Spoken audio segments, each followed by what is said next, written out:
Hello everybody, I'm Raphael Perry, and it's time for some more Battle Brothers. Now, at the end of the last episode, I simply stepped outside the city to save the game in between episodes, and an event popped up straight away, so we're just going to have to deal with that.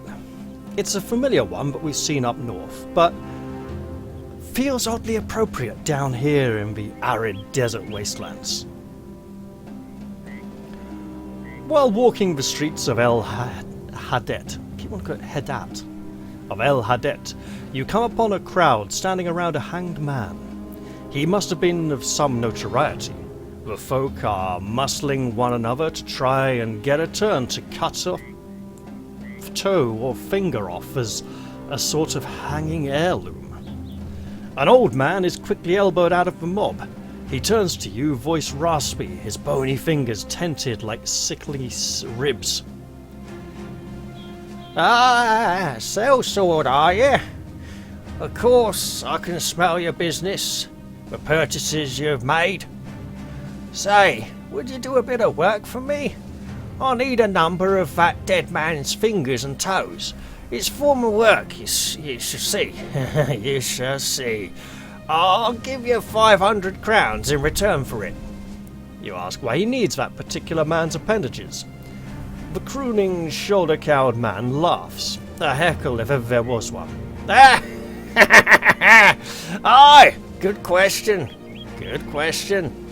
The man earned his walk to the hangman's noose with a penchant for violence and an unerring strength to see his desires through. The toes and fingers of a simpleton won't do. I need a man of uncinched cruelty, and the only one I see right now is swinging by that there rope. So what you say here? 500 crowns, remember? Look, it's very tempting, and we really need the money, but we'd rather not get involved. So now let's go back inside the town and view these free contracts and see if there's any we think we can accomplish. Also, it would be nice to hire someone. It would be nice to have the money.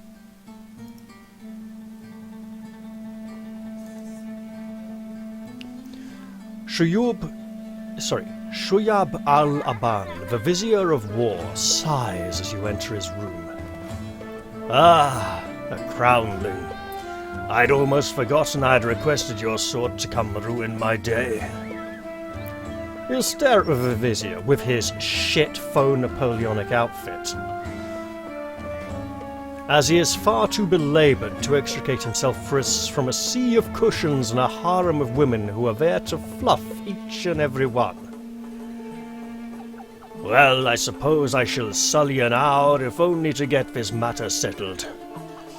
Nomads are ravaging my caravans, as they are wont to do, and hereat my markets are deprived of certain goods which I wish to have. I offer 380 crowns to find and destroy these sand-ridden mites. Well, that might be within our price range. Let's talk about payment. He opens the palm of his hands. I am tight on crowns, so before you ask, this is all I have right now. You are to receive 380 crowns when the contract is done. Well, could we get some of that in advance? To maybe hire another man and make the job that little bit more possible? No, do not push me too far. You are to receive 380 crowns when the contract is done. Well, we'll accept, but we need some time to think about this. Because if those are experienced nomads, then we have a problem. Let's see what else we can do. I mean, we don't have the equipment or the numbers to deal with a very big threat effectively. A servant boy carries a leash of slaves in one hand. Oh, right, yeah, so a leash tied to a collar around their neck. A servant boy carries a leash of slaves in one hand and a note in the other. He presents the letter, which carries written instruction to meet with a set of merchants. They announce that they are travelling to Cargal, around a day to the northeast, under orders of the Gilder and Vizier alike, and need protection. For this, your services are needed, and will be paid for quite handsomely. Well, just how handsomely are they offering? He smiles. This will make you a rich man, my friend. You'll get 260 crowns when the contract is done. You know, that's great, but we'd like to look at the other option first as well.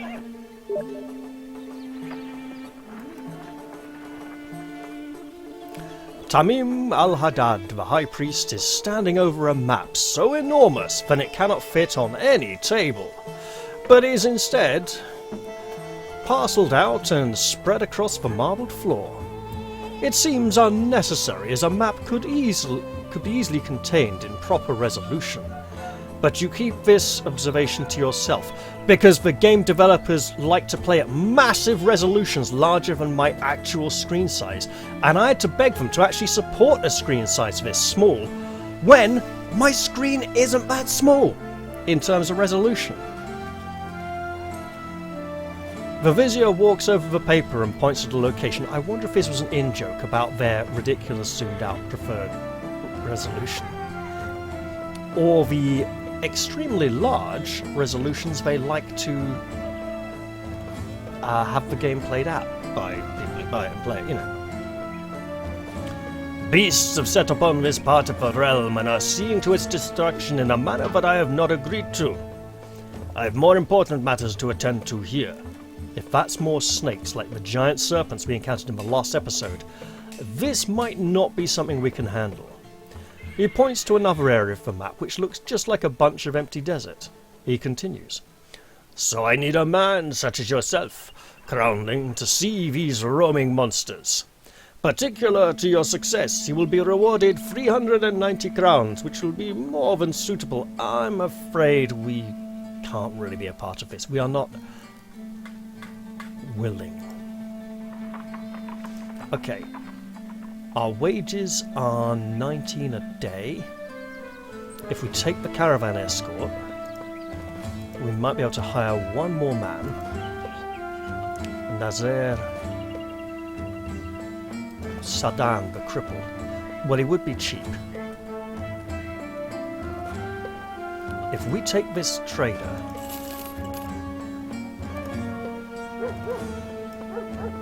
oh, he's a very healthy man, and bring him north of us, he would like to travel and see how commerce is done in the north.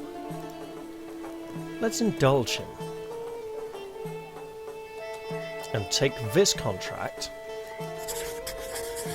and leave that one because our company might not quite be up to it yet. Okay, and let's hope we don't run into too much trouble along the way. At this point, almost any trouble could be too much trouble. Chicago, where the work is not plentiful. Oh joy. What a life.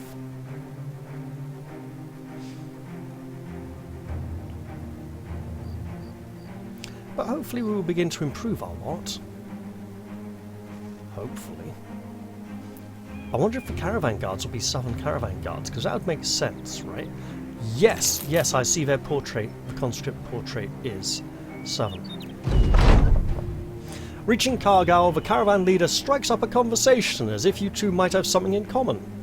He talks of his younger days when he was a spry young man who could have done this or that. He apparently missed out on a lot of fighting. What a shame. Bored of his talk, you ask for a man to pay you so you can get on out of this wretched place. And now that we have a bit of money, that's still a 2-skull contract, we're not comfortable taking that on just yet. Where can we go? Right, we can try Sonheim again. They might have new job opportunities for us. You never know, right? I mean, we're just trying to avoid the major trouble, just get into the right amount of trouble that we can handle. This looks promising. While you wait for Romuald the Counsellor to explain what he needs your services for, you contemplate on how silent and eerie the whole settlement was when you first arrived. Romuald the Counsellor raises his voice. This place is cursed by the gods and haunted by unearthly beasts. They come in the night with glowing red eyes and take lives at their whim. Most of our cattle is dead, and I fear that once there are no more, we are next to be torn apart. The other day we sent our strongest lads out to find and kill the beasts, but we haven't heard of them since. Oh, he sighs deeply. Follow the tracks and hunt down those creatures so that we can live in peace again. We are not wealthy, but all chipped in to pay for your services. And what are you willing to pay? He nods. You look able, so I'm willing to pay quite a bit. You are to receive 340 crowns when the contract is done. Look, as long as it's not those nighttime monsters that send people to sleep with nightmares, I think I'll accept the offer. I'd also like to do a bit of shopping before I start my hunt, because I'm sure whatever the monsters are will will return towards the town soon enough. And when it's daylight, so we don't have night fighting penalties, and they are faster than us, of course they are, and they attack at night, so we get killed. Lovely.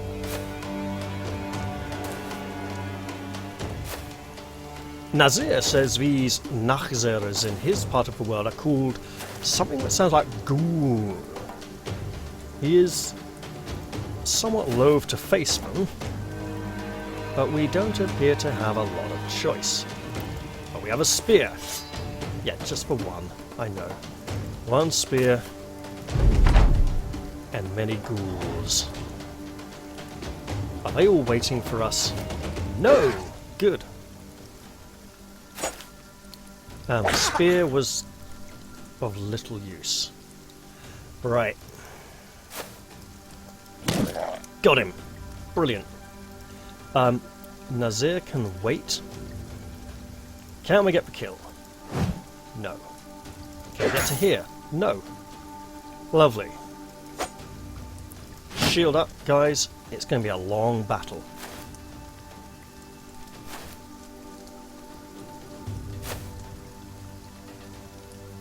We don't want to let them get onto this hillock. Good grief.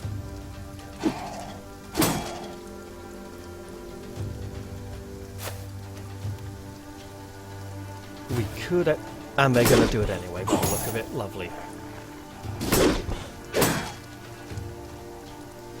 Alright.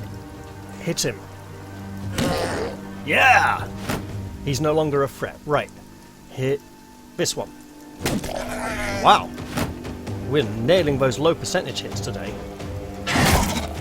Right. This way, because there could be significant trouble down here. And for you... yeah, you're already injured. Get hit. Get hit again. That was a very predictable move. Oh my god. Nazir may not be making it home to tell tales of his exploits of us. Shield up and live if you can, brother. Got him! Right. Okay, that's a problem.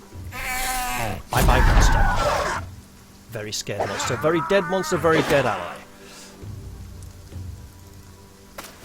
Let's try not to have too many of those, by which I mean dead allies. Right, and if we mop these up... oh dear, what a...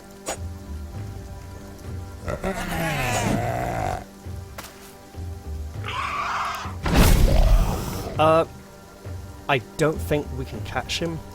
It's over. Nazir sadly is no longer part of the company. Dead Nachzeres are scattered about. You take a knee beside one and look at its mouth.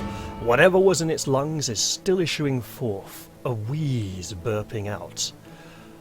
Putting a cloth to your nose, you use the other hand to chop away at its neck with a blade, cutting off the head and holding it up. You order the fellow brothers to follow suit, for Rumold the Council will be expecting proof. Okay, so that was unpleasant night fighting that we didn't expect. Well, we expected it, we were just hoping not to. A steely-eyed Rumold the Councillor leans forward to get a good look at the Nachzera head you've brought in. That's, quite the sight, mercenary. I'm happy you have brought it to me. He leans back. Clearly not that happy, really. Leave it on my desk. Maybe I can scare the children with it. The little gits have been getting too used to fineries, methinks. He snaps his fingers and a servant comes to give you 340 crowns. A successful hunt and things are looking up. Hey! Deciding that Sonheim is a good place to invest your efforts, you decide to offer the protection of the company and take up any work suitable to your talents. You act like a gentleman in your dealings with the locals and encourage the men to mind their manners while in the settlement. There was, of course, some griping at first. Markward the conscript was sorely disappointed to give up brawling with the farmers, especially with the first stone spending so much time in Sonheim. Yeah, we've been here like twice. But you convinced the men that having a friendly base of operations is important in your line of work, as it meant getting better prices in the market and more people willing to join your motley band. It's also much less tiring not having to dodge the militia all the time. You've enlisted the men to do some small tasks in exchange for nothing but goodwill. Oh, I found that little brat who wandered off and dragged him right home, Horik brags, quickly outvied by Markward the conscript.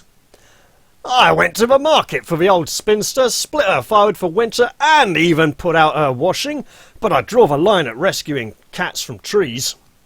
Everyone's in a good mood. Can we hire someone? Yeah! Wolfgang. Wolfgang, you get a club and a shield. And some head protection. And I'm thinking we get another spear.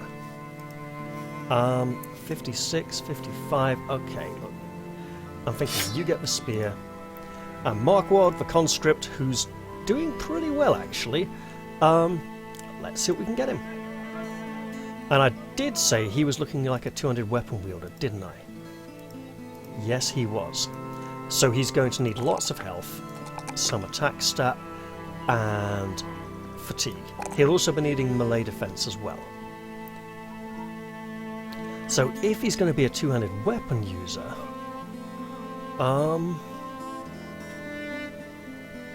then he's not going to have a shield, so having dodge to help his defenses is a good idea. Also, Steel Brout, we'll give him Resilient for now. Okay. That knife is not a great weapon. But we've done okay here. We could... No, we can't pick up Jürgen. And we should definitely be looking for more work. How long's that food going to last? 3 days. Okay, so we don't need food too desperately.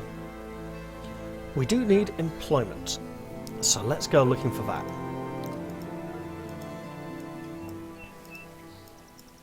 It seems things may finally be looking up in the world for the members of the First Stone Adventuring Company. I mean, God, he who cast the Last Stone. The Last Stone Adventuring Company would be a bunch of sinners and murderers and grave robbers and all kinds of undesirable folk. Well, we're not aligned with them. We have standards here. Even if we did have to run away from enemies a few times because they were ridiculously powerful. Does Schneeberg perhaps hold some opportunities for us? We've got roads going over here. We could start exploring that way at some point. I bet it's just that bloody two-skull contract again. That'll be just my luck. Yep, two-skull contract. Not gonna happen. What is it? I'll just look quickly.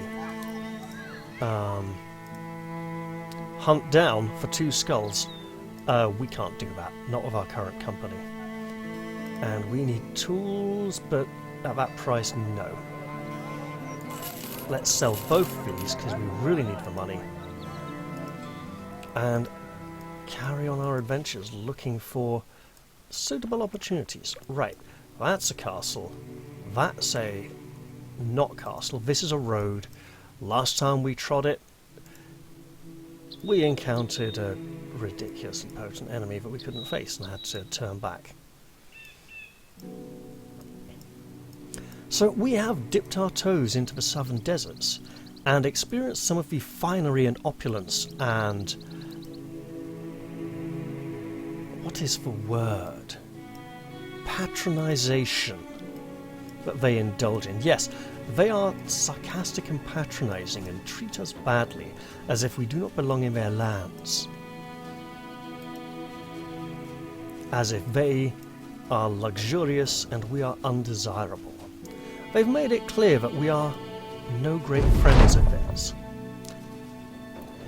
You're feeling good today. Ready to lead the first stone through any challenge to come. You gather the men around, kicking Horik to his feet and telling Wolfgang to finish scraping away the hairs on his neck later. When their muttering has subsided, you start to address them. What do you want to tell the company you will do? A battle standard would be great. Gain a renown at least 250. Yeah, we're probably not too far off that now. Let's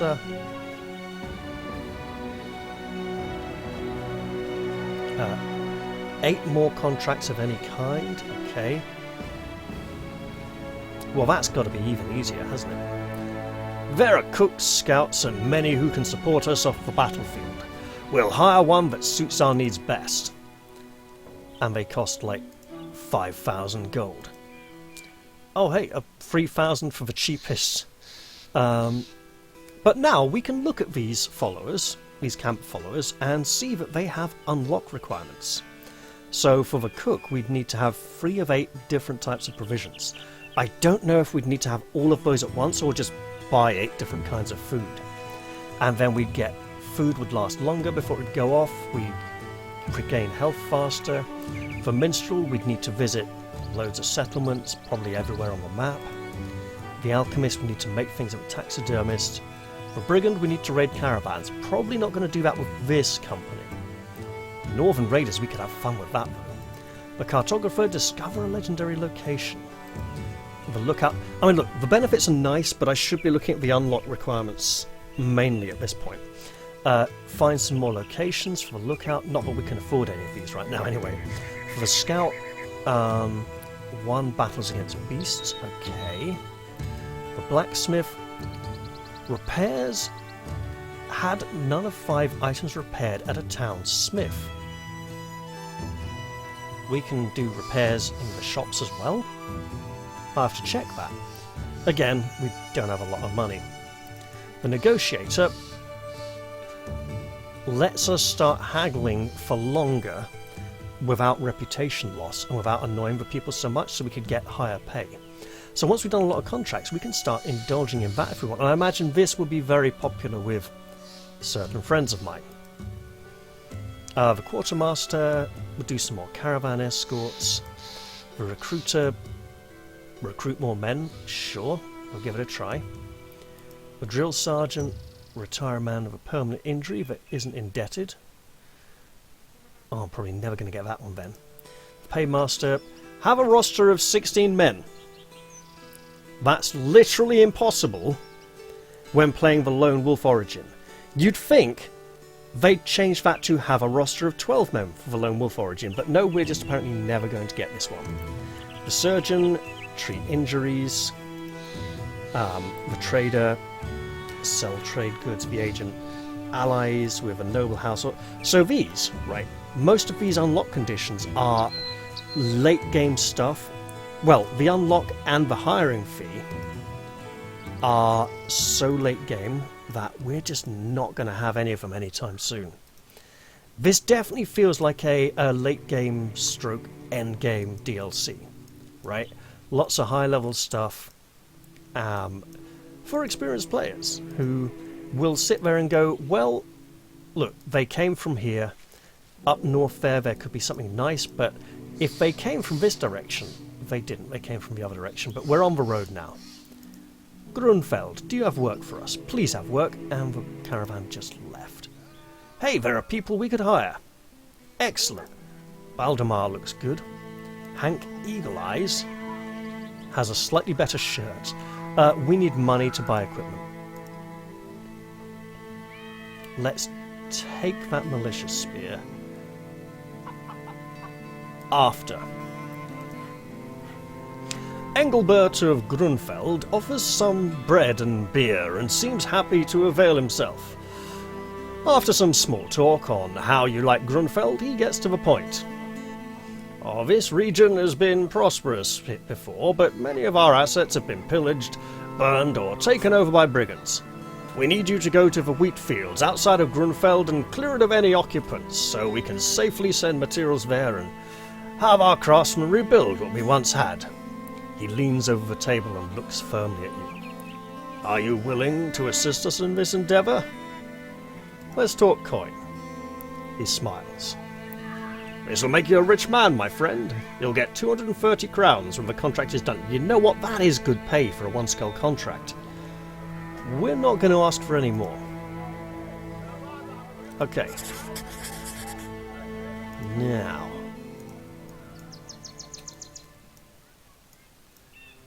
Near Grunfeld.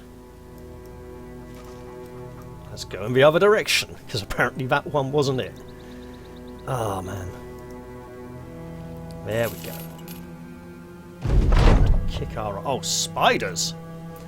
The white limply twisting in the wind but from the abodes of wheat fields looks like smoke, but the buildings are untouched. As you near the dwellings, pairs upon pairs of red eyes flare in the dark of their windows. The webknechts scuttle forth, their spiny legs clattering on the slats of wood and scratching the corrugated rooftops. No one has corrugated iron rooftops in a medieval period. Wooden slates on the roof? Sure. Thatched cottages? Sure. Corrugated iron sheets? Hell no! Especially as they're all wavy, like the bit between two layers of cardboard. The mass of black bodies fluttering out of the window frame like the flakes of a smouldering dandelion. Dandelion? Attack! That's a lot of spiders, and they're coming for us. Let's do something about that. Hey, Wolfgang. Spear out, you might keep one away for a bit. Marquard, get up on the rise. Let's go to here. And then get in the middle, keeping the high ground for whatever small advantage we can play. Okay, 5 spiders. We might be able to do this without too great losses. That being said, I believe we're back in the designated web remover territory once again. Okay, let the designated web remover remove the designated web. Which he did. And then bash this one. And stab it with spear. Sure. I was going to go here and support, but I think this is good enough as well. Curse, stabbity stab, not quite enough. Got it. Oh yes, and it wants to run. Fingers crossed nobody dies. Nobody dies. Everybody lives.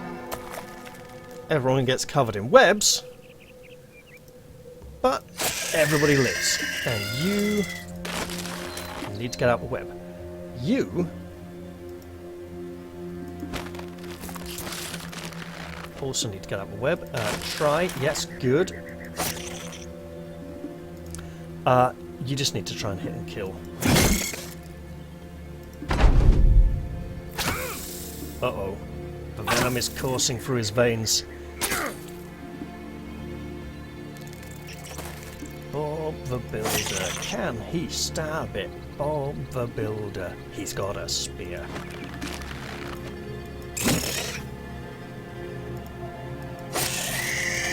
Oh yes, you beauties. Look, we're not going to try and move him. He's webbed. It's just not going to happen.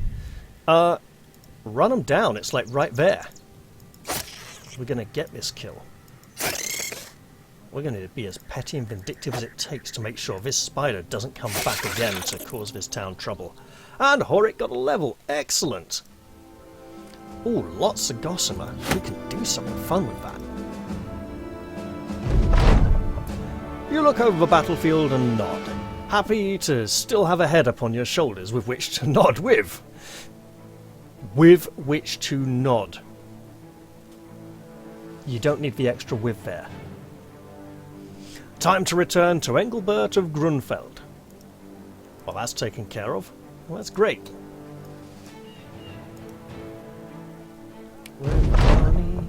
We're gonna have a little bit of dosh. Engelbert of Grunfeld glances at you as you enter. So, is it clear? You nod. Engelbert of Grunfeld gets up and gives you instructions. You're to take a troop of builders back to the wheat field so they can rebuild it. This shouldn't take too long. You know what? We're going to have that spear. No, we'll come back after the job's done, because we might get a slight discount. Most of the builders head into the wheat fields and begin preparations for its rebuilding. The foreman thanks you for getting them there safely, as he knows the dangers of the world. He also thanks you for not betraying them all into an early grave. You take this gratitude with a smirk before starting the return journey to Engelbert of Grunfeld, where we will get paid and... uh-oh, what's this? While marching down the road, you find a man with a broken cart, perhaps one of the carts we were hired to escort. By the side of the path. By the wagon there is a donkey standing idle, and as defeated as a donkey can look. The trader looks a little better than that, and your appearance seems to have scared him. He rears up, backing away momentarily. Have you come to take my things? If so, you needn't kill me, take what you want. Relax, good man. Let's help get this cart back on the road again.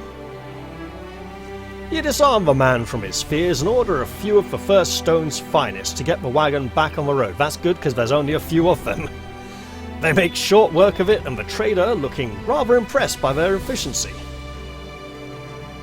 With his wares back on the road, he offers a few tokens of gratitude right off the wagon itself. These provisions will be useful in the days to come, fallen off the back of a wagon, as you could say, or rather, handed off by a grateful merchant. You enter Engelbert of Grunfeld's abode, and he waves you in. One of his men hands you a large satchel of crowns. You look at the man. How did you know they made it? Engelbert of Grunfeld smiled sheepishly.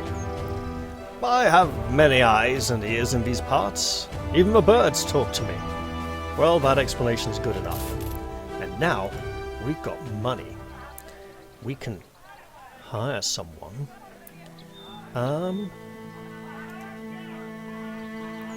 Is there anyone here we really want to hire? We've got enough money, we've got enough food, supplies. Oh, the tools are just really expensive. 35, yes.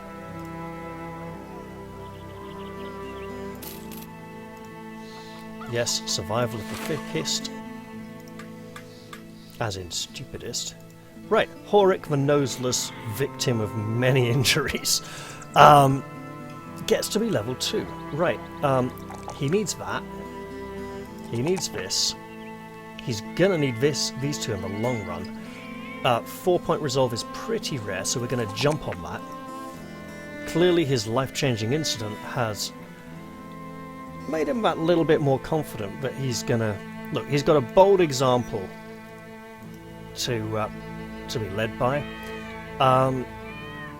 We get him recover.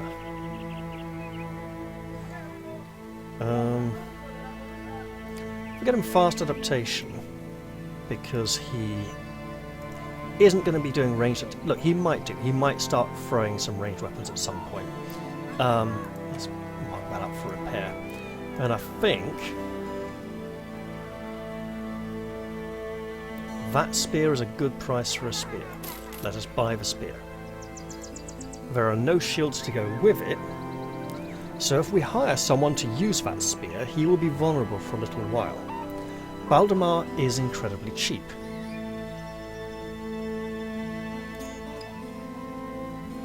Kurt and Hank have a slightly better quality tunic. For these guys, I presume the inflated price, we're just paying for the equipment, like he's got a knife, he's got a club. I think I should head off out of here and look for new opportunities elsewhere, like up this northern expanse of road. And when we reach the next settlement, we should endeavour to hire another man and get a one skull contract. Not necessarily in that order. And then we find out this is a really long road that leads to a painful destination. Look, there's a trading caravan and warriors on the road. We're relatively safe as they're not hostile to us. If enemies were to approach us now, we could rely on the safety of the numbers of other innocent, well-meaning folk, and it's a bloody castle. Of course it is. Which does mean there's high-quality folk available for hire, but also for high-quality prices. Hartwig the Rock could be a good investment. I think we should go looking for work first, though. But that castle is one to return to, definitely. Southwind. Southwind Acres. How far north is this? Okay, no, Southwind is a fair enough name for this location. And I'm thinking when we hit the next town, I'll probably end the episode. That's a lot of brigands. I do not think we're quite ready to... Look, they didn't attack us. They came up, they thought about it, they ran away. We just need to keep moving before they change their minds. If we had one or two more men and slightly better equipment, I'd have given that some serious thought. But as it stands, we're not quite ready for that kind of encounter just yet. That was a few too many lowlifes. They could swarm us and we would be lost. Right, the road splits. I'm thinking I see no, it's a forest. It's not the outskirts or something there. So let's head this way, through Durham, where apparently there's lots of wheat. But it's not wheat, it's Durham wheat, which is a different category entirely. Goodness knows why. I should look into that at some point, actually.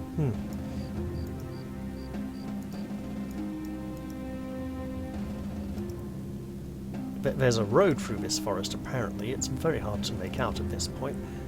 And we appear to have... Oh no, not entirely lost it.